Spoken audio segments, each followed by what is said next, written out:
വയനാട് ഉൾപ്പെടെയുള്ള വടക്കൻ ജില്ലകളിൽ ഇന്നും മഴ തുടരുമെന്ന് കേന്ദ്ര കാലാവസ്ഥാ വകുപ്പിന്റെ മുന്നറിയിപ്പ്. ഇന്ന് 6 ജില്ലകളിൽ യെല്ലോ അലർട്ട് പ്രഖ്യാപിച്ചു.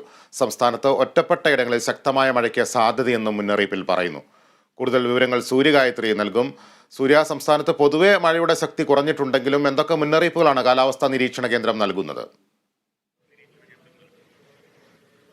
കേരള തീരം മുതൽ തെക്കൻ ഗുജറാത്ത് തീരം വരെ ഒരു ന്യൂനമർദ്ദ പാത്തി സ്ഥിതി ചെയ്യുന്നുണ്ട്. ഇതിന്റെ സ്വാധീന ഫലമായിട്ട് അടുത്ത ആഴ്ചയും സംസ്ഥാനത്ത് മഴ വ്യാപകമായിട്ട് പെയ്യുമെന്നതാണ് കേന്ദ്ര കാലാവസ്ഥാ വകുപ്പ് സൂചിപ്പിക്കുന്ന മുന്നറിയിപ്പിൽ പറഞ്ഞിട്ടുള്ളത്. അതേസമയം മഴയുടെ ശക്തി കുറഞ്ഞിട്ടുണ്ട് എന്ന ഒരു കാര്യവും കേന്ദ്ര കാലാവസ്ഥാ വകുപ്പ് സൂചിപ്പിക്കുന്നുണ്ട്.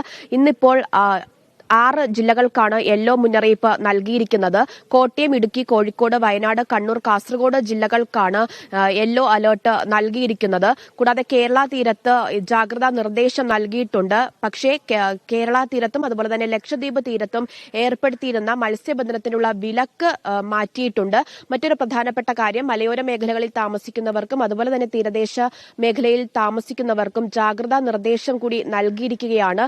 ഈ മഴ പെയ്യുന്ന സാഹചര്യത്തിൽ ഉരുൾപൊട്ടൽ അതുപോലെ തന്നെ മണ്ണിടിച്ചിലൊക്കെ തന്നെ ഉണ്ടാകാനുള്ള സാധ്യത പരിഗണിച്ച് മലയോര മേഖലകളിൽ താമസിക്കുന്നവർ അധികൃതരുടെ നിർദ്ദേശം കണക്കിലെടുത്ത് മാറി താമസിക്കണം, സുരക്ഷിത സ്ഥാനത്തേക്ക് മാറി താമസിക്കണം എന്നൊരു മുന്നറിയിപ്പ് കേന്ദ്ര കാലാവസ്ഥാ വകുപ്പ് പുറപ്പെടുവിക്കുന്നുണ്ട്. അതുപോലെ തന്നെ ഉയർന്ന തിരമാലയ്ക്കും കള്ളക്കടൽ പ്രതിഭാസത്തിനും കേരള തീരത്ത് സാധ്യതയുണ്ട്. അത്തരത്തിലുള്ള മുൻകരുതൽ നിർദ്ദേശങ്ങളൊക്കെ തന്നെ തീരദേശവാസികൾ പാലിക്കണമെന്ന ഒരു നിർദ്ദേശവും കേന്ദ്ര കാലാവസ്ഥാ വകുപ്പിന്റെ മുന്നറിയിപ്പിൽ സൂചിപ്പിക്കുന്നു.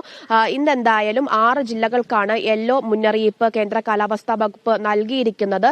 ശക്തമായ കാറ്റിന് സാധ്യതയുണ്ട് എന്നൊരു മുന്നറിയിപ്പും കാലാവസ്ഥാ വകുപ്പ് പുറപ്പെടുവിക്കുന്നുണ്ട്.